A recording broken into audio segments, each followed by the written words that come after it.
Bale, ito na nga pala yung kompletong pyesa na gagamitin ko dito sa bubuing kong project bike na Raider 150 Fi. Para sureball na wala nang makakalimutan na pyesa, kaya isa-isa ko na nga pala ito nilatag dito para ma-double check lahat.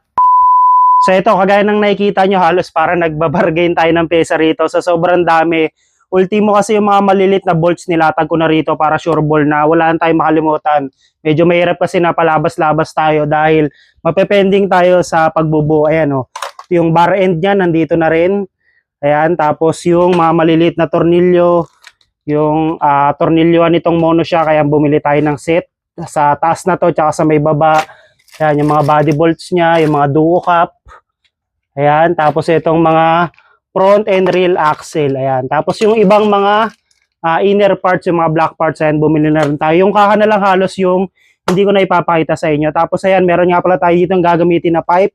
Ayan, pang New Year lang naman natin gagamitin yan, pero yung magiging pang daily natin ay itong power pipe na stock dahil nakamakina kasi tayo kaya hindi na ubra na mag-stock pipe tayo.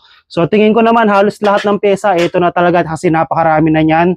Siguro ayun, bukas itutuloy na talaga natin yung pagkakalas ng pyesa rito. Sinigurado ko lang talaga na wala na tayong makalimutan. Inisa-isa ko na rin i-check para tuloy-tuloy na tayo sa pagbubuo nito. Kaya kung gusto nyo makita yung magiging transformation sa itsura nitong bubuuin ko na Raider 150 Fi, abangan nyo yung first video nito, right?